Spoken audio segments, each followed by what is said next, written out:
Naniniwala ba kayo na pwedeng gamitin ang tubig dagat bilang pangontra sa aswang? Ang kwentong ito ay hango sa totoong buhay. Mula ito sa isa nating kabayan na itago na lang natin sa pangalang Crispin. Taong 1978, Cagayan. 22 anyos na si Crispin ng mga panong ito. Pangingisda ang pangunahing hanap buhay ng pamilya na minanapa mula sa mga kalololohan. Magaling si Crispin sa larangan. Sinanay niya ang sarili lalo na sa kakayahan sa pagsisid. Labis pa sa yamang dagat ang lugar ng mga panahong ito, na kahit nasa dalampasigan ka lamang at kaunting pagsisid, may makukuha ka na lamang dagat, kagaya ng mga pugita at isdang mainam na pang-ulam. Si Crispin ay bunso sa 3 magkakapatid. Parehong babae ang 2 nakakatanda, kaya siya lamang ang inaasahan na katuwang ng ama sa laot. Kapag hindi naman sila pumapalaot, pumupunta si Crispin sa kababata na si Kaloy. Nagkakasundo sila sa pag-aalaga ng manok, kaya madalas bitbit niya ang tandang sa pagpunta sa tahanan ng kaibigan. Tay, pupunta lang po ako kila Kaloy. Bibigyan niya daw ako ng sisiw eh. Bagong pisa daw po yung itlog ng manok nila eh. Uwi din po ako kaagad. Wika ni Crispin. Ganun ba? O siya, sige. Huwag kang magtatagal ha. Papalaot pa tayo mamaya paglubog ng araw. O ito, dalin mo itong daing kay pareng Simo. Sabihin mo, yan ay yung naipangako ko sa inaanak ko. Tugon ng ama, sabay abot ng daing sa anak. Hindi niya na dinala ang manok ng araw na yon. Sinadya lamang ng binata ang naipangakong sisiw sa kanya. Noong taong iyon, may 4 na tandang si Crispin at 2 inahin na napagkukunan niya ng itlog. Ngunit iba ang lahi ng manok ng kaibigang si Kaloy. Imported na may lahing panabong. Labis ang saya ni Crispin nang maipangako sa kanya ng kaibigan ang sisiw. 3:30 nang maglakad si Crispin sa baybayin.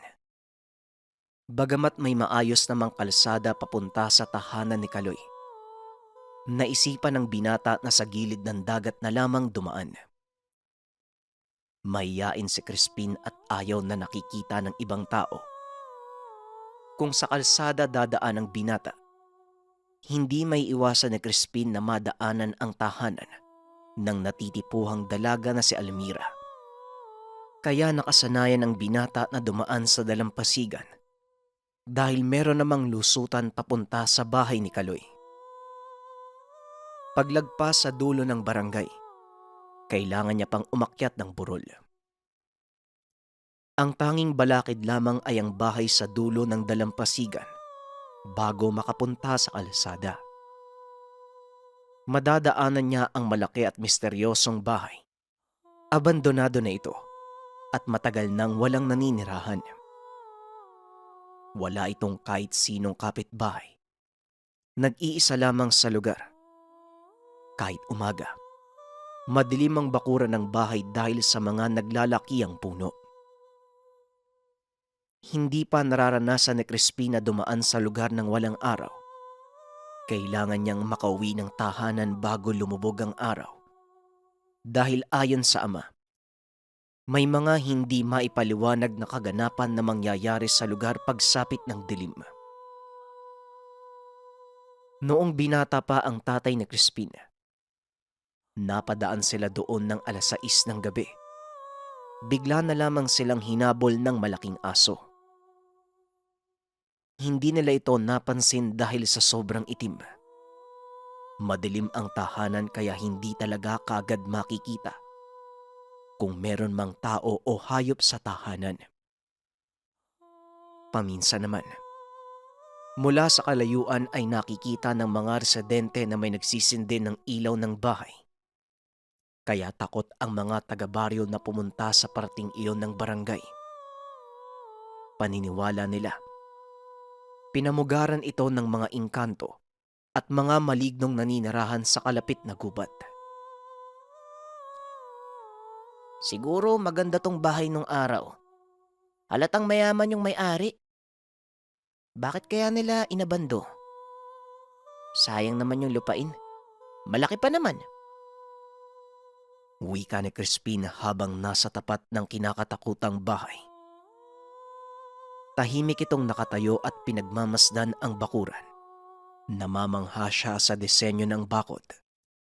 Mukhang antigong uri ng bakal na bakod na ginagapangan ng mga halaman. Makaluma na din ang disenyo ng bahay na tila tinayo nung unang panahon. Kung tama ang pagkakatanda niya, bata pa lamang ang lolo ay nakatayo na ito. Ewan ko ba? Bakit kaya kapag napapadaan ako dito, napapalingon ako? Parang may nakatingin sa akin eh. Wika ng binata sa sarili. Naiisip ng binata na pasukin ng tahanan kasama ang kababata. Nais malaman ni Crispin kung anong meron sa misteryosong bahay na iyon. Hanggang sa dumiretso na siya ng lakad at maya-maya pa, naroon na siya sa kalsada, ngunit wala pa ring kabayang malapit. Mga puno at sagingan lamang ang makikita sa malawak na lupain. Hanggang sa narating niya ang napakatarik na bundok. Kada umaakyat si Crispin, pakiramdam niya ay mahuhulog siya sa pagkalula. Sumisipol pa siya habang hawak ang patpat na panghawi sa mga damo sa gilid ng kalsada. Nabitawan ito ni Crispin at halos mapatalon dahil bigla na lang may humawak sa balikat niya. Nang lingunin ni Crispin, may tumambad na dalaga. Nakasuot ng saya at tila may mga palamuti sa muka. Nagtanong ito kay Crispin kung saan ang barangay San Isidro. Napaisip naman si Crispin. Paano nakapunta ang dalaga sa likuran niya? Nang makarating siya sa kalsada ay wala namang taong naroon. Tuwid lamang, kaya siguradong makikita niya dapat ito. Hindi siya pamilyar sa itinatanong nitong barangay. Kahit ganun pa man, hindi may kakaila ang kagandahan ng dalaga. Napakakinis pa ng balat. Doon lamang siya nakakita ng ganun kagandang babae. Kahit ang natitipuhan niyang si Almira, alam niyang walang panama sa itsura nito. Kung hindi pa nagsalita ang dalaga, aakalain niyang banyaga ang babae. Binibini, pasensya na ah. Hindi ako pamilyar sa hinahanap mong lugar eh. Ang mas maganda siguro, magtanong na lang tayo dun sa barangay. Diyan lang oh, sa bandang unahan ng sentro kung gusto mo. Pwede kitang samahan magtanong kay Kapitan. Total, maganda... basta sasamahan kita. Wika ni Crispin. Napangiti naman ang dalaga. Nawala sa isip ng binata ang pakay. Sinamahan na lamang ito sa barangay. Tahimik si Crispin na naglalakad. Nakasunod naman sa likuran niya ang dalaga. Gusto sanang itanong ni Crispin ang pangalan nito. Subalit naunahan siya ng kaba sa dibdib. Kaya walang lumalabas na boses sa binata. Nang malapit na sila sa sentro ng barangay, nasa lubong niya si Mang Simo. Tay Simo, mano po? Bati ni Crispin. Kawaan ka, iho. Kumusta ang tatay mo? Bakit parang napadayo ka yata? Tanong ni Mang Simo. Pupuntahan ko dapat si Kaloy, kaso lang po may nakasalubong akong babae. Ito nga po pala yung daing na pinapabigay ni tatay. Saka Tay Simo, alam niyo po ba yung Barangay San Isidro? Tutulungan ko po kasi tong... Wika ni Crispin. sabay abot ng supot kay Mang Simo. Nang lumingon sa likuran, wala na ang babae sa likuran niya. Teka, nasaan na yung magandang babae? Sigurado kung nasa likod ko lang siya. Tay Simo, nakita niyo po ba yung kasama ko? Siya po yung naghanap sa San Isidro eh. Wika ni Crispin habang patuloy sa paghanap sa babae. Anong babae ba yung sinasabi mo? Mag-isa ka lang naglalakad eh. Nako iyo, kaya nga sabi ng matatanda, huwag kayong gagala kung saan-saan. Baka mapaglaruan ka. At saka, San Isidro baka mo? Yan ang pangalan ng barangay natin dati. Napalitan dahil sa kailingan ng paring na destino dito. O siya, Crispin, mauuna na ako ha. Huwag ka masyadong magpapagabi. Balita sa bayan, may aswang daw dito eh. Kung totoo man o hindi, mas mabuti pa rin mag-ingat. Tugon ni Mang Simo.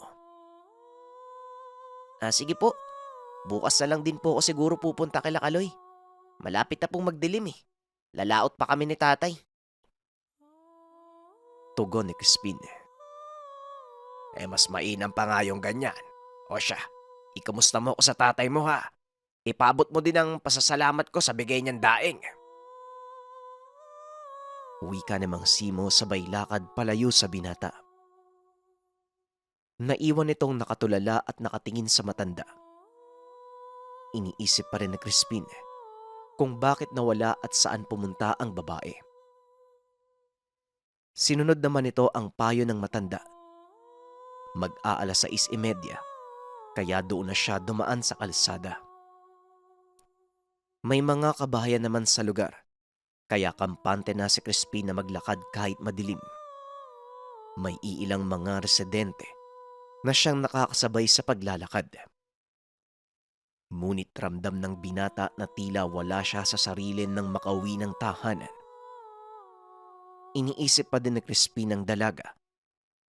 Hindi na nawala sa isipan niya ang napakagandang mukha ng dalaga. Crispin, ihanda mo na yung mga dadalhin natin sa laot ha. Nga pala anak, naabot mo ba kay kumpare yung daing? Wika ng ama. Naihanda ko na po tay. At saka opo, naibigay ko po. Mauuna na po ako sa bangka. Tugon ni Crispin.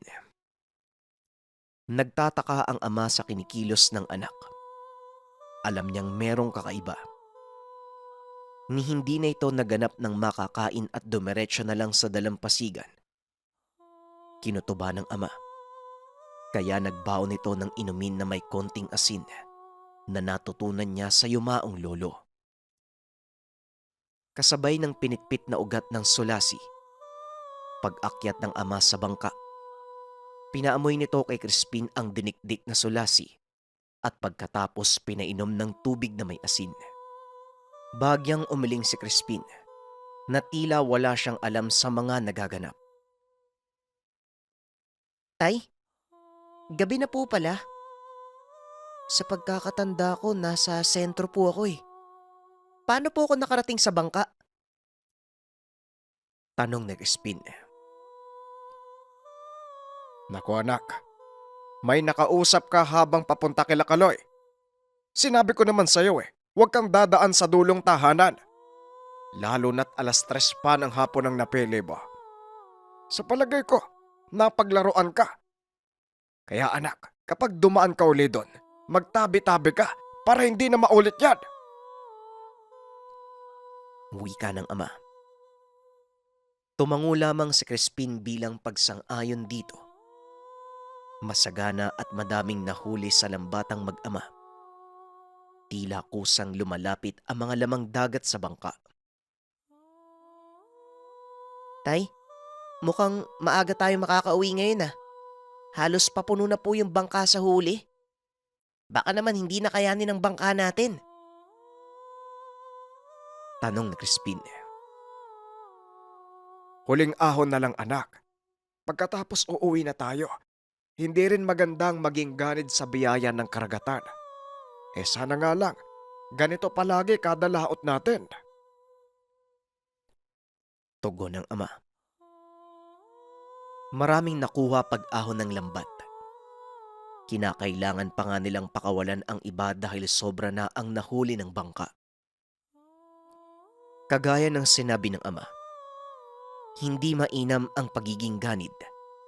Ito ang prinsipyo ng ama na palaging pinapaalala sa kanya. Alam mo anak, hindi lang tayong may karapatan sa biyaya ng kalikasan. May mga nilalang din na maaaring hindi natin nakikita. Nasa paligid lang sila. Kaya anak, huwag mo palaging kakalimutan na magbigay galang sa kalikasan. Iwasan mo ring maminsala anak ng mga bagay na wala namang ginagawang masama sa'yo. Nauunawaan mo ba? Wika ng ama. Ngumiti si Crispin at sumang-ayon sa sinabi ng ama. Maya-maya pa naroon na sila sa dalampasigan. Habang pababa ay bigla silang nakarinig ng tila malaking ibon na pumapagaspas sa hindi kalayuan.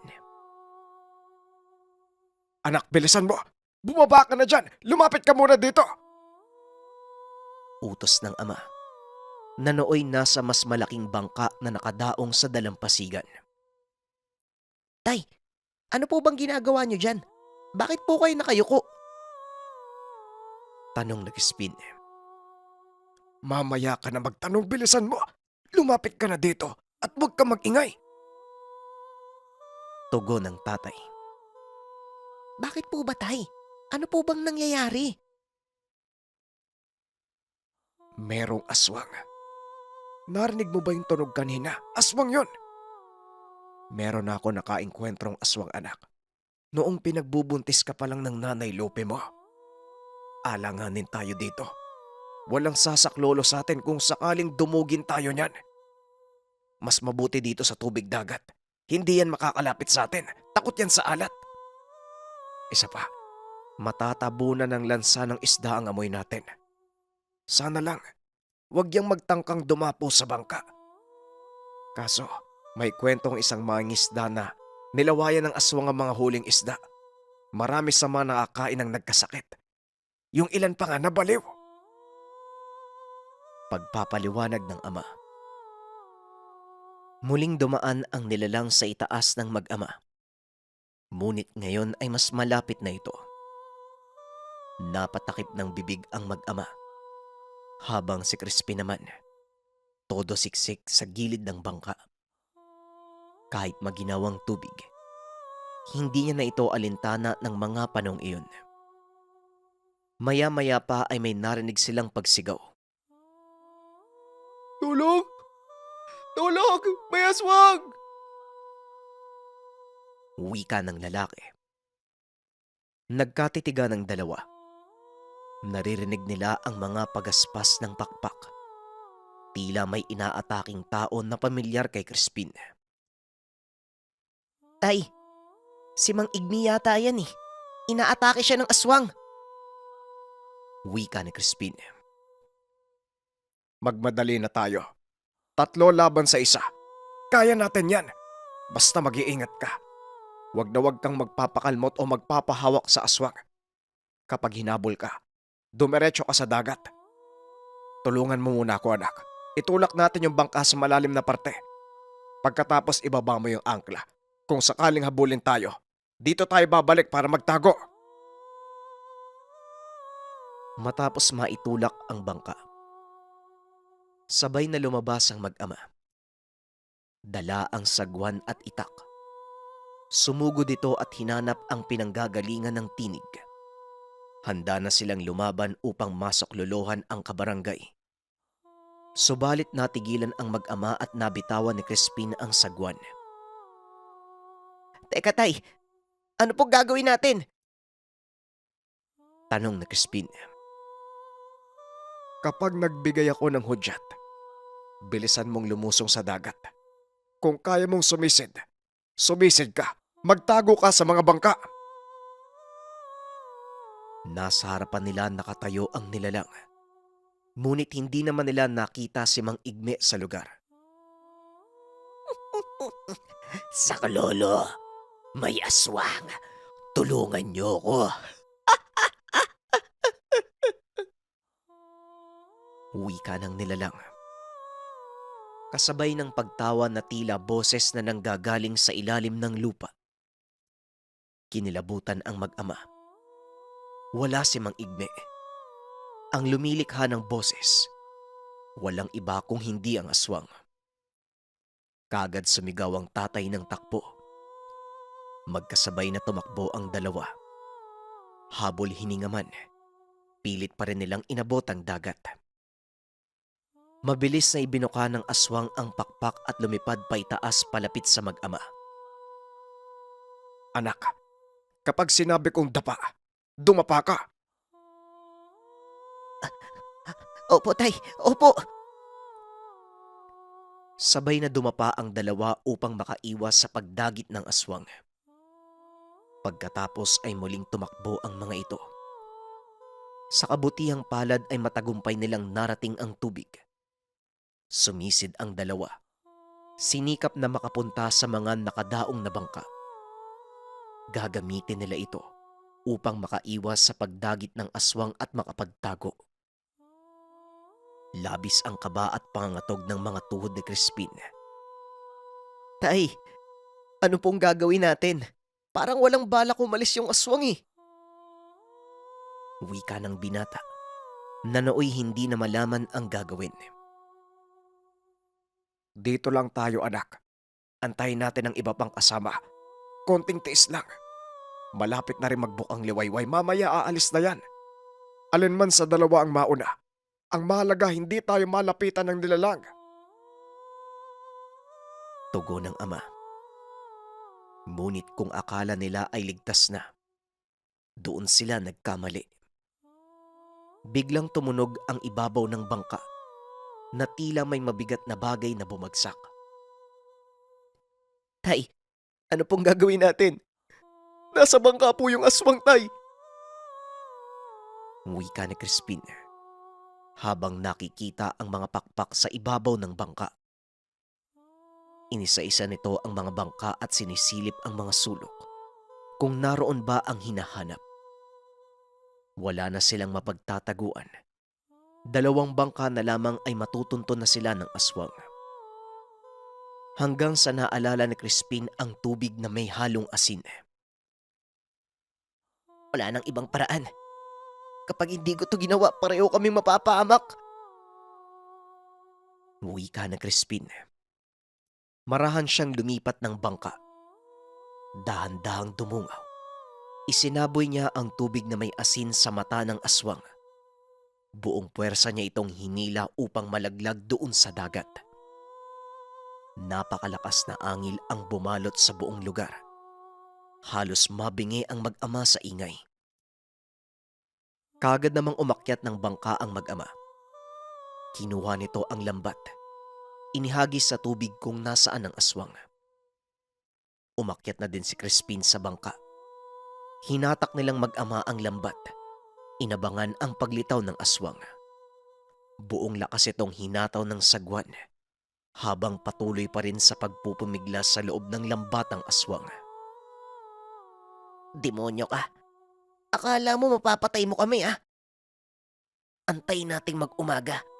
Tignan natin kung ano mangyayari sa'yo. Wika ni Crispin habang nakatitig sa nilalang. Subalit determinado ang aswang na makatakas sa lambat.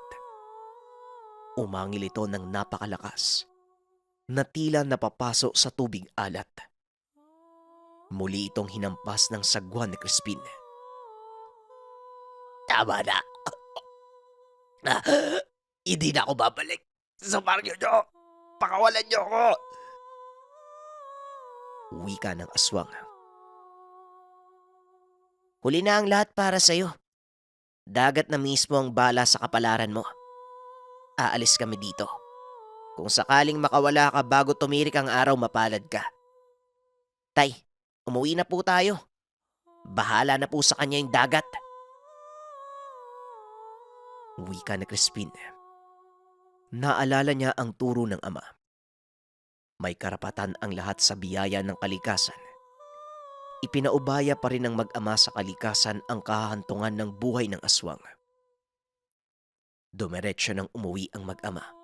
Dala ang masaganang huli. Kinaumagahan ay nagkagulo ang mga tao sa dalampasigan. Isang hindi kilalang lalaki ang natagpo ang patay sa batuhan malapit sa dagat. Sunog ang balat, na tila labis na panahirapan. Wala namang sino man ang umako sa bangkay, kaya inilibing na lamang ito ng mga residente. Tahimik naman ang mag-ama. Sa palagay nila ay nakatakas ito sa lambat, ngunit hindi sa sinag ng araw. Walang ibang pinagsabihan ang mag-ama sa mga naranasan. Minabuti ng mag-ama na ilihim ang lahat. Hindi rin sila sigurado kung ito nga ba yung aswang na sumugod sa kanila sa daungan ng bangka. Ngunit isang bagay lang ang malinaw para kay Crispin. Yung babaeng nakasalubong niya, yung aswang na nakita. Ito ay mga patunay na hindi lang tayo ang nabubuhay sa mundo. Kaunting opinyon bago natin simulan ang susunod na kwento. Sobrang laking tulong nung kwento na to kasi pwede din pala nating gamitin yung tubig dagat bilang pangontra sa mga aswang. Kung sakali mang yung iba sa inyo may experience dito, pwede bang i-share nyo sa comment section kung mabisa nga bang pangontra ang tubig dagat sa mga aswang.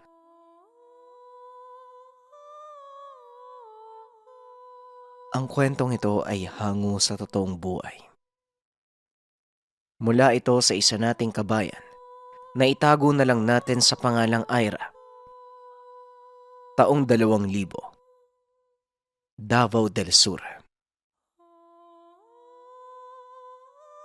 Sa kanilang pinaniniwalaan, pinapayagan ang mga kalalakihang makapag-asawa ng higit sa isang babae hanggat meron itong kapasidad na magbigay ng pantay na benepisyo sa mga ito. Pero hindi lahat kaya itong tanggapin, lalo't tila nasasawalang bahala ang unang asawa. Anak, sigurado ka ba sa desisyon mo? Paanong mga anak mo? Ano nang mangyayari kapag iniwan mo sila at isa pa? Hindi pa pwedeng kumuha ng papeles dahil wala pa sa legal na edad ang mga anak mo. Wala din tayong pera. Wika ng ina na si Nanay Morena. Alam mo bang masama yung ginagawa mo? Hindi ka tanggap-tanggap yung ugali na yan. Ang hindi marunong makisama sa asawa, masama para sa atin. Naihibang ka na ba? Iiwan mo ang asawa at anak mo dahil lang hindi ka marunong makisama. Hindi ganyan ang ugali natin. Wika ng kapatid na si Jano. Patawarin sana ako sa desisyon ko. Pero kuya, hindi na kaya ng kalooban ko makisama pa sa mga taong demonyo naman. Hindi ba kayo naawa sa kalagayan ko? Paano na yung kinabukasan ng anak ko? Kung iaasa ko dun sa tatay na wala namang ginawa. May dala na naman siyang babae eh. Bago na naman. 17 pa lang ako pero pakiramdam ko, 60 anyos na ako sa konsumisyon. Gusto ko pang mabuhay ng matagal. Tugon ni Ira. Jano, hayaan mo na muna yung kapatid mo. Kahit naman sigurong sinong matinong tao, hindi matatanggap ang sitwasyon niya. Masyado kasing konsentidor yung pamilya ng asawa mo. Mga walang respeto. Kailan pa nagdala ng bagong babae yung asawa mo? Wala man lang abiso sa atin. Hindi man lang tayo kinonsulta nang maalalayan ka namin, anak. Wika ng nanay. Magdadalawang buwan na po eh. Hindi ko nga po nasabi sa inyo. Nabigla din po ako na eh. Galing daw pong Samar yung babae. Pinilit ko naman pong makisama. Alam kong nakikituloy lang kami sa bahay ng magulang niya. Wala akong magawa eh. Parang ayos lang sa kanila yung lahat habang ako. Pakiramdam ko mamamatay na ako sa sama ng loob. Tugon ni Ira. Ramdam ng ina ang pakiramdam ng anak. Maging ito ay nakaranas ng ganong sitwasyon. Ang kaibahan nga lang, tinanggap ng ina ang kalagayan kahit hindi nagsusustento ang asawa. Imbis na pigilan ang anak sa balak, pinili niya itong suportahan hanggang sa makaayos ng mga kakailanganin upang makapag-ibang bansa. Napilitang manghiram ng pangalan si Ira dahil sa edad niya. Lahat ng mga papeles, dinoktor, makaalis lamang ng bansa. Baon ang panalangin na kaawaan siya sa gagawin. Dahil ito ay pagsasakripisyo para sa kinabukasan ng mga anak. Tiniis niya lahat ng paghihirap sa pagpoproseso. Kahit pa puro pangungutya at insulto ang natatanggap mula sa asawa at babae nito. Maging sa mga biyanan, nakarinig din siya ng mga masasamang salita. Lalo pa nang malaman ng mga ito ang plano niya. Ganyan ka ba talaga, Ira? Iiwan mo ang obligasyon mo sa pamilya mo dahil dyan sa ambisyon mo. Mula pa nang dumating yung babae ng asawa mo, ni minsan, hindi na ako nakampante na mananatili ka sa lugar natin. Hindi mo ba napansin ang kilos niya? Iba siya kung ikukumpara sa atin. Ako nang nakikiusap sa'yo. Huwag mong iwan ang pamilya mo. Wika ng biyanan, si Nanay Laila. Patawarin niyo po ako pero buo na po yung pasya ko eh. Naayos ko na po yung lahat. Hindi na po ako makakaatras. Malaki na po yung gastos ng tumulong sa akin eh. Alam ko din naman po na mas pabor kayo dun sa bago eh. Kahit na harap-harapan akong binabastos, hindi niya man lang nagawang sawayin yung anak niyo. Tugon ni Ira. Umalis ka na kung gusto mong umalis. Pero wag mong sagutin ng ganyan ang nanay ng asawa mo. Wala kang respeto sa amin. Hindi ka pa nakakalis, mayabang na. Tignan lang natin kung makayanan mo. Uuwi ka din at magmamakaawa sa asawa mong balikan ka. Hambog!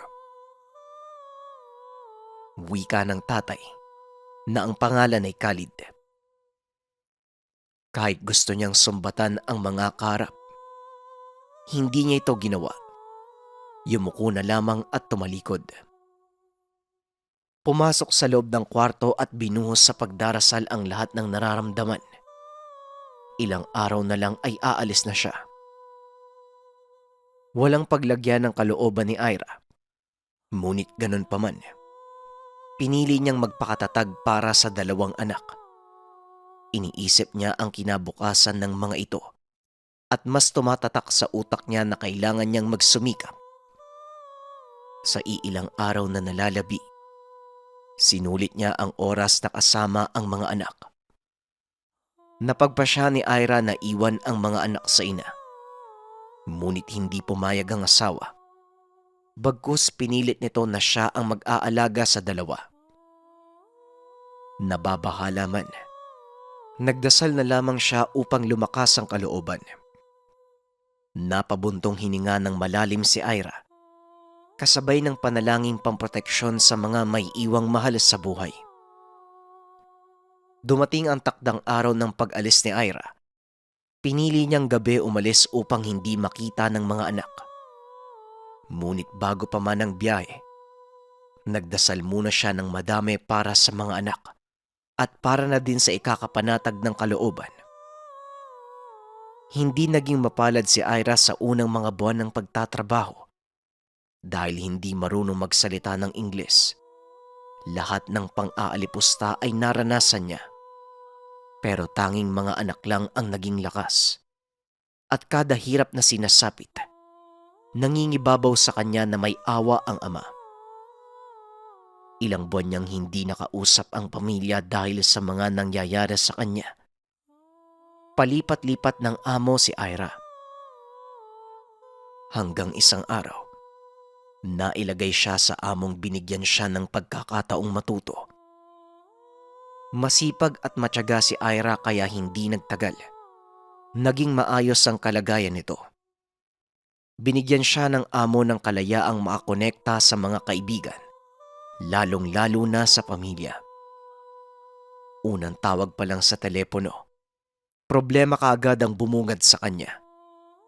Napag-alaman niyang umalis na ang babae ng asawa, ngunit may ginawa itong hindi maganda kay Ibrahim. Anak, Ira, kumusta ka na? Nag-aalala kami sa'yo. Araw-araw akong nananalangin na maging maayos ang kalagayan mo. Anak, gusto ka nilang umuwi. Hindi maganda ang lagay ng asawa mo. Halos lahat ng pagamutan sa lugar natin, naipasok na siya. Pero parang iba talaga ang lagay niya. Wika ni Nanay Morena. Hayaan niyo po siya, Nay. Sinisingil na yan sa lahat ng ginawa niya. Buti nga yan sa kanya eh. Saka kung gusto nilang umuwi ako, bigyan nila ako ng pera. Hindi yung gusto lang nilang masusunod. Diyos na mismo ang humahatol dyan. Nga po pala, kumusta po mga bata? Kunin mo na lang kaya doon yung mga anak ko. Wala akong plano na kamustahin ng asawa ko eh. Lalo na yung mga magulang niyang kinukonsente lahat ng pagkakamaling ginagawa niya. Sila ang nagturo sa akin upang maging matigas. Kaya bahala sila. Tugon ni Ira. Huwag kang magsalita ng ganyan, anak.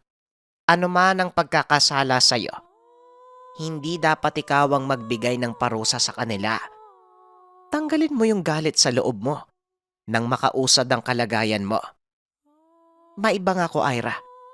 May pumunta na manggagamot doon sa bahay ng biyanan mo. Ayon sa narinig ko, kinulam ng babae yung asawa mo dahil hindi naging maganda yung pagsasama nila nung umalis ka. Wika ni Nanay Morena. Kaya Ira, hanggat may pagkakataon, umuwi ka na muna. Hindi kami makatakot doon dahil takot kami sa biyanan mo eh. Kawawa yung mga bata. Nadadamay sa gulo eh. Wika ni Jano. Hindi ko maipapangako pero susubukan ko magpaalam kung papayagan ako. Kuya, pakisuyo naman kung pwede mong mahiram ang mga bata. Sabihin mo, gusto ko lang silang makita.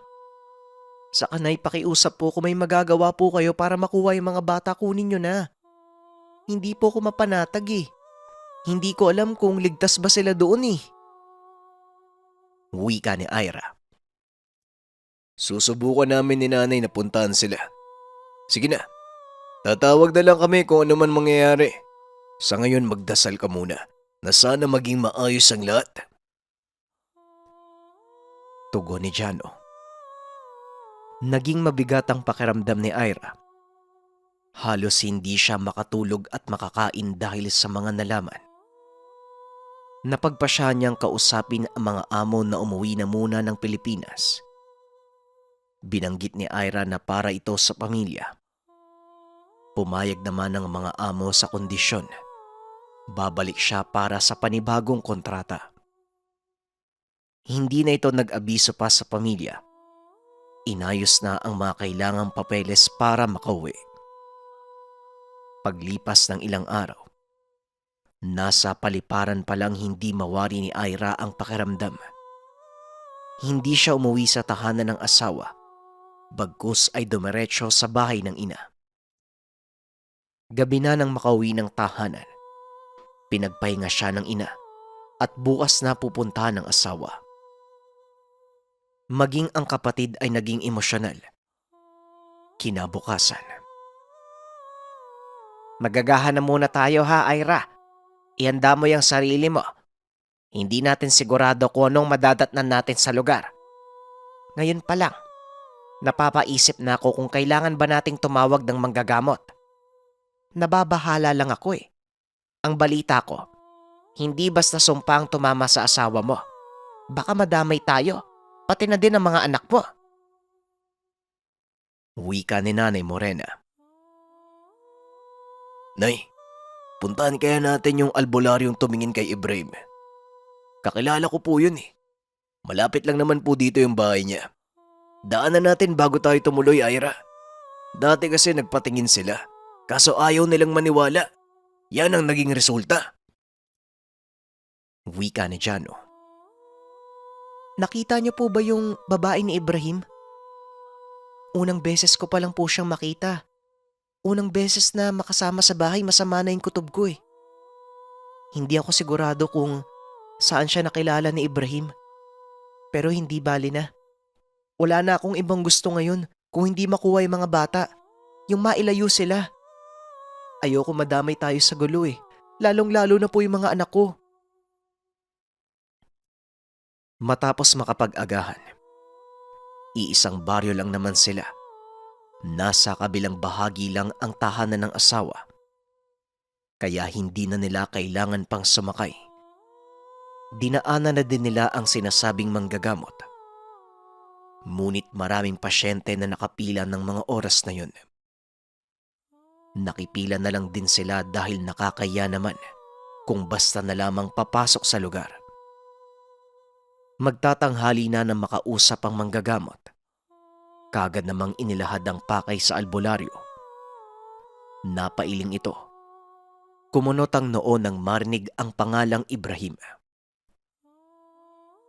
Ikaw ba ang unang asawa ni Ibrahim, Iha? Delikadong lagay ng asawa mo. Ayaw nilang makinig sa akin.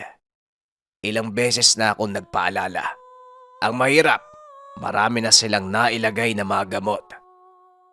Mahihirapan na akong tanggalin ang sumpang dumapo sa kanya. Gusto ko siyang gamutin, pero mahirap para sa mga kagaya ko na magpagaling ng taong hindi naniniwala sa mga kagaya ko. Pero sige, sasamahan ko kayo. Huwag kayo mag-alala. Ang sumpang nasa asawa mo ay hindi nakakahawa. Pero kapag sa doktor nila inasa ang paggaling, nako, siguradong hindi tatagal ang buhay niya. Wika ni Mang Gregorio.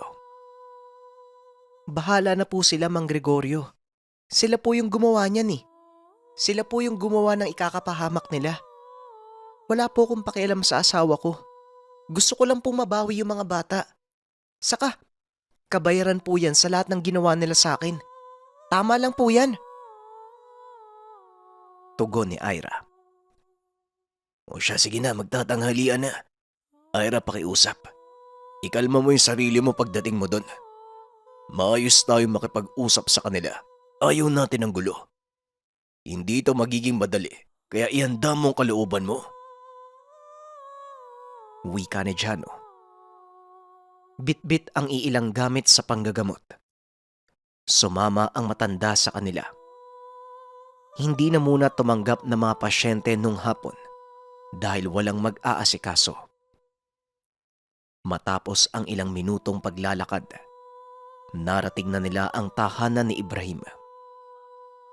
Naabutan nilang naglalaro sa tapat ang dalawang bata. Nakahiga naman sa papag si Ibrahim. Nakikita nila na hirap na ito sa sitwasyon. Sobrang payat ng asawa na tila hindi kumain ng mahabang panahon. Nilapitan ito ni Ira at kinumusta. Nung nakita siya ng dalawang bata, tumigil ito sa paglalaro at nilapitan ang ina.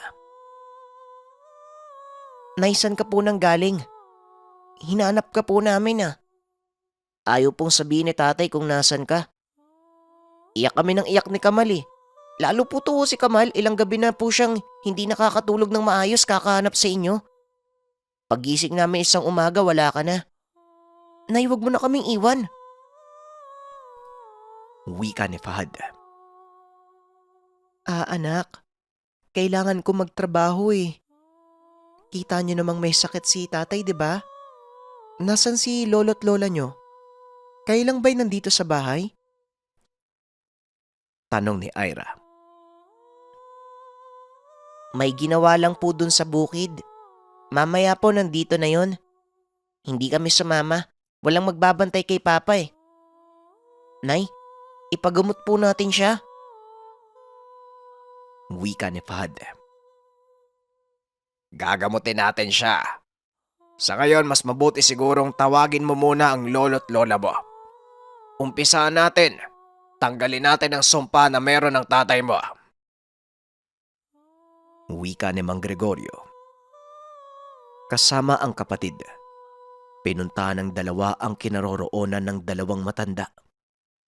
Samantala, pinagtulungan nilang ipasok si Ibrahim sa loob ng tahanan. Nakatingin lang ito kay Ira habang lumuluha ang mga mata. Ni hindi ito makapagsalita o makakilos. Batid ng asawa na may gustong sabihin si Ibrahim. Ngunit dahil sa sitwasyon ay hindi nito magawa. Habang hinihintay ang mga biyanan, sinuri na muna ng albularyo ang lagay ng pasyente. Mula mata, tenga, bunganga, mga kamay at paa. Binusisi ng maigi ng matanda. Sa pagmamasid, may kung ano itong nasipat sa bawat daliri ni Ibrahim. Tila galing sa matulis na bagay. At kung hindi mo ito susuriin, hindi makikita. Napapailing na lamang ang manggagamot. Sa tagpong iyon, alam niya na ang rason sa pagkakasakit ni Ibrahim. Ilang sandali pa, nakarating na ang mga bata kasama ang lolo at lola. Naging emosyonal na din ang dalawang matanda nang makita si Ira. Napayakap pa sa kanya ang biyanang babae at nangingi ng tawad. Ayon pa sa mga ito, nagsisisi sila sa maling pagtrato sa kanya bilang asawa ni Ibrahim. Naniniwala sila na kung anuman ang nangyari sa anak, karma ito ng mundo dahil sa mga kasalanang nagawa sa asawa. Mamaya na ho kayo mag-usap. Kailangan ko ng itlog. Plangganang may tubig at malinis na bimpo. Matagal ko nang sinabi sa inyo pero hindi kayo nakinig sa akin. Pasalamat kayo. Hindi ganon kagaling ang nangkulab. Siguro hindi naman talaga intensyon na patayin ang anak nyo. Gusto lang magdusa. Isang uri ng sumpang sa marinyo. Pero magagamot pa natin yan. Ilayo nyo na muna mga bata sa lugar at medyo sensitibo ang gagawin natin sa kanya. Kung may itlog kang bago, Laila, akin na. Mag-uumpisa na tayo. Wika ng manggagamot. Ay oho, meron ho ako. Ilan ho ba ang kailangan mo? Khalid, kumuha ka nga dun sa likod. Ihanda ko ang planggana. Wika ni Nanay Laila. Samahan mo na din ang kandila at pangsindi. Ilapag mo lang dito. Habang iniipon ng mag-asawa ang hinihingi ng albularyo, nag-umpisa na itong magbanggit na madasal. Nag-ihip na din ito ng pangproteksyon sa sarili, pati na din sa buong lugar. Kada bigkas ng kataga, iniihip niya ito sa bumbunan ni Ibrahim. Hanggang sa nalapag ng dalawang matanda ang mga gagamitin sa panggagamot. Kinuha ng matanda ang itlog. Inihipan niya ito at inilagay sa kanang kamay. Pinagulong niya ito mula sa ulo ni Ibrahim hanggang sa lahat ng parte ng katawan. Habang abala ang matanda sa panggagamot, nasa gilid lang nakamasid ang pamilya. Taimtim na nagdasal upang gumaling si Ibrahim. Nakahawak pa ang biyanan kay Ira. Natapos na ni Mang Gregorio na pagulungan ng itlog si Ibrahim. Isinentro ito sa tapat ng kandilang nakasindi. Nanlaki mga mata nila. Ang itlog na dating kulay puti, naging kulay itim. Tila iba na ang laman nito sa loob. Ibinalot ito ng albularyo sa kulay puting tela. Habang ginagawa niya ito, biglang naupo si Ibrahim at nagsuka ng mga nakakadiring bagay. Halos hindi ito makahinga ng bunutin mismo sa bibig niya. Ang nakapalupot na buhok, kasama ng mga namumuong dugo. Akmang aalalay sana ang mga magulang, pero pinigilan ng manggagamot na makalapit sila. Gamit ang plangganang may tubig, isinahod dito ng manggagamot ang lahat ng lumalabas sa bibig ni Ibrahim. Ilang oras din ang inabot ng gamutan, hanggang sa nakatulog na lang ang pasyente. Ang mga lumabas sa bunganga niya ay inipon kasama ng itlog na naging kulay itim. at ibinaon sa gilid ng tahanan. Alam ng matandang manggagamot na nagtagumpay ang ginawa niyang gamutan. Pero bago umalis si Mang Gregorio, nagbilin ito ng mga gagawin para tuluyan ng gumaling si Ibrahim. Hindi lang ito isang gamutan. Titignan niya ito hanggang sa tuluyang gumaling ang pasyente. Makalipas ang ilang araw, bumuti na ang lagay ni Ibrahim. Nakakapaglakad na at unti-unting nakakapagsalita. Inayos lang ni Ira ang lahat para sa mga anak. At kahit hindi sumang-ayon ang biyanan sa mga naging pasya ni Ira, nirespeto nila ang babae. Alam nilang hindi madaling kunin ang pagpapatawad ni Ira. Sa kasalukuyan, nakabalik na siya sa trabaho. Hanggang sa ngayon, sinusuyo pa rin siya ng asawa. Umaasa sa pag-uwi niya, magiging maayos ang lahat sa kanila. Maraming salamat sa pakikinig ng ating kwento, mga kabayan. Kung kayo yung nasa sitwasyon ni Ira, papatawarin niyo ba yung asawa niyo? Kayo nang bahala sa ating comment section. Paalam. Mahalaga ba ang pagpapatawad? O merong mga pagkakataon na hindi ito dapat ibigay?